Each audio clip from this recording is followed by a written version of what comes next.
मंडळी, मराठवाड्यात जिल्हा परिषद आणि पंचायत समितीचे निकाल लागले आणि या निकालांनी एक गोष्ट पुन्हा ठळक केली.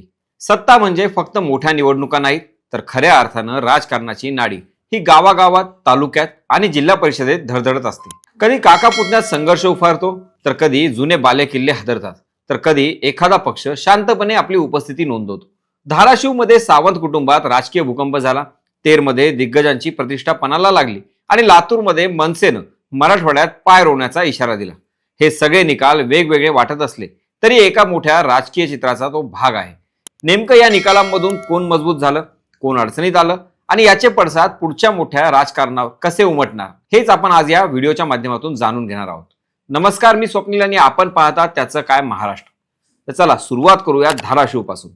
कारण इथं झालेली लढाई ही फक्त जिल्हा परिषदेपुरती मर्यादित नव्हती, तर ती थेट एका घरात, एका कुटुंबात आणि एका पक्षातील होती.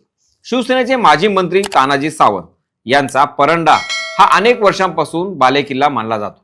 पण याच बालेकिल्ल्यावर यावेळी धडक दिली ती त्यांच्या स्वतःच्या पुतण्याने, धनंजय सावंत यांनी. विशेष म्हणजे धनंजय सावंत हे कोणत्याही मोठ्या पक्षाचं अधिकृत चिन्ह न घेता अपक्ष म्हणून मैदानात उतरले आणि त्यांनी थेट काका तानाजी सावंत आणि ठाकरे गटाचे खासदार ओमराजे निंबाळकर या दोघांच्या राजकीय ताकदीला आव्हान दिलं. ही बंडखोरी एका दिवसात घडलेली नव्हती. धनंजय सावंत यांना शिंदे गटाच्या शिवसेनेकडून उमेदवारी मिळेल अशी अपेक्षा होती, पण ती अपेक्षा फोल ठरली. केवळ तिकीट न मिळाल्याची नाराजी नव्हे, तर गरज संपली की कार्यकर्त्यांना बाजूला केलं जातं, हा आरोप करत धनंजय सावंत यांनी थेट काकांवर आपला निशाणा साधला. जवळपास 10 महिने संवादच न झाल्याची खंत त्यांनी उघडपणे मांडली आणि इथूनच या निवडणुकीला भावनिक, कौटुंबिक आणि राजकीय असा तिहेरी रंग चढला. निकाल काय सांगतो? धनंजय सावंत तब्बल 2443 मतांनी विजयी झाले. हे केवळ आकड्यांचं गणित नाही, हा निकाल सांगतो की परांड्यासारख्या बालेकिल्ल्यात आता नेतृत्वावर प्रश्नचिन्ह निर्माण झालं आहे. तानाजी सावंत यांची प्रतिष्ठा पणाला लागली होती आणि त्याच प्रतिष्ठेला हा निकाल धक्का देणारा ठरला. शिवसेना शिंदे गट, ठाकरे गट आणि राष्ट्रवादी शरद पवार गट तिन्ही बाजूंनी दबाव असतानाही अपक्ष उमेदवाराचा विजय म्हणजे स्थानिक पातळीवर पक्षांपेक्षा व्यक्ती आणि नाराजी जास्त प्रभावी ठरत असल्याचं स्पष्ट संकेत आहेत. आता वळूया धाराशिव तालुक्यातील तेर गटाकडे. इथं लढत होती तिहेरी, पण राजकीय दृष्ट्या ती खूप खोल होती. भाजपचे आमदार राणा जगजितसिंह पाटील यांच्या पत्नी अर्चना पाटील यांनी ही निवडणूक जिंकली.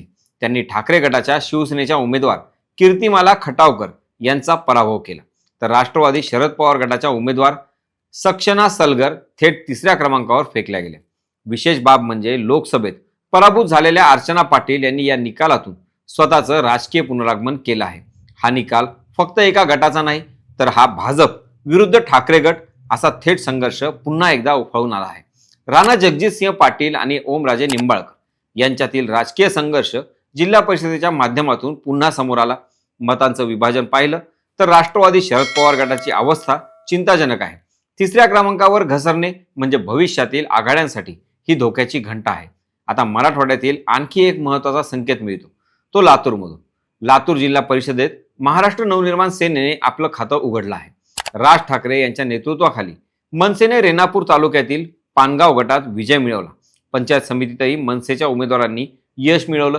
हे आकडे भले मर्यादित वाटत असतील, पण राजकीय अर्थाने ते खूप महत्त्वाचे आहेत. कारण मराठवाडा हा मनसेसाठी नेहमीच कठीण प्रदेश मानला गेला आहे. इथं खातं उघडणं म्हणजे भविष्यातील विस्ताराची चाचपणी आहे. या सगळ्या निकालांचा एकत्रित विचार केला तर एक चित्र स्पष्ट होतं. स्थानिक स्वराज्य संस्थांमध्ये पक्षांतील फूट, अंतर्गत नाराजी आणि घरातले संघर्ष आणि नेतृत्वावरचा अविश्वास आता उघडपणे मतदानातून व्यक्त होतोय. प्रशासक राज संपल्यानंतर पहिल्यांदाच जनतेनं आपला कौल दिला आणि तो कौल अनेक पक्षांसाठी इशारा ठरतोय. डिजिटल प्रचार, आरोप प्रत्यारोप, मोठ्या नेत्यांचा हस्तक्षेप या गोष्टी असूनही मतदारांनी स्थानिक मुद्दे आणि स्थानिक चेहरे डोळ्यासमोर ठेवले. एकंदरीतच आपण अजूनही बाकी ठिकाणच्या निकालावर विश्लेषण करणार आहोत, पण आजचे हे निकाल केवळ जिल्हा परिषद किंवा पंचायत समितीपुरते मर्यादित नाहीत. हे निकाल उद्याच्या विधानसभा आणि लोकसभा राजकारणाची नांदी ठरू शकतात. सावंत कुटुंबातील बंडखोरी पुढे किती वाढते? धाराशिवमध्ये भाजप शिवसेना संघर्ष आणखी तीव्र होतो का? आणि लातूरमधील मनसेचा हा विजय अपवाद ठरतो का सुरुवात? हे सगळं ठरवणार आहे पुढचं राजकारण. तुम्हाला या निकालाबाबत काय वाटतं? कमेंटमध्ये नक्की सांगा. बाकी राजकारणाच्या आखाड्यात आपली नजर कायम असणारच आहे, तेव्हा कुठेही जाऊ नका. पाहत राहा, सबस्क्राईब करा. त्याचं काय महाराष्ट्र.